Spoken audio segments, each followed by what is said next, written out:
Ayan na yung dalawang empleyado ng airport. Sila yung naghihintay sa mga bagahe at sila din yung magpapasok sa loob ng airport doon sa carousel, guys. So, maghihintay yung mga passenger kagaya namin. Napalingon lang ako napalingon. Actually, sabi ko, ganito pala.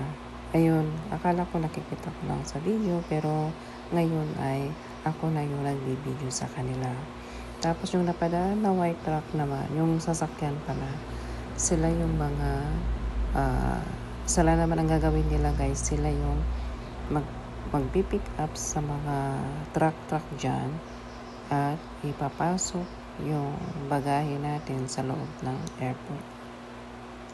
So, maganda ang kanilang trabaho, guys. Maayos. So, hindi ko lang naisama sa pagdating namin a few minutes, naka-ready na sila dyan sa baba, guys. So, napalimon talaga ako. Hindi ko akalain na sila yung mga kukuha sa mga luggage namin. Pero actually, maganda ang kanilang patakaran dito, guys. Maayos, hindi po magulo. So, yan po ang nagustuhan ko. Yan ang experience ko. Kung kayo naman ay nakakita ng ganito, guys, ano sa tingin nyo? Kayo po ay magpipeedback at bibigyan nyo rin ng rate. Pero sa akin kayo, bibigyan ko sila ng rate 10. Kasi, rate 10 ba? Tama ba? O rate ba?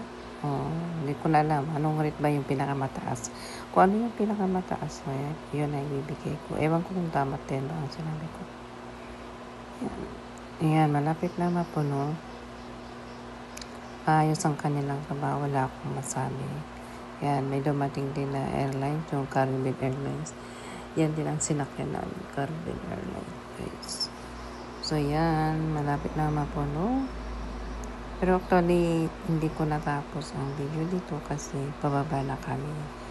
Tinawag lang ako ng flights ko. Pero ito, i-end naman ang aking video. Tamang-tamang puno-puno yung isang para siyang truck. Ang tawag ko dyan truck para sa akin. Ewan ko nung tawag sa inyo. Pero pag alam nyo, guys, i-comment nyo lang sa baba para meron din akong idea. Salamat sa panonood, guys. See you to my next video. Ingat-ingat po tayo. At have a great day. Mag-ingat po tayong lahat. Kita-kits tayo sa sunod.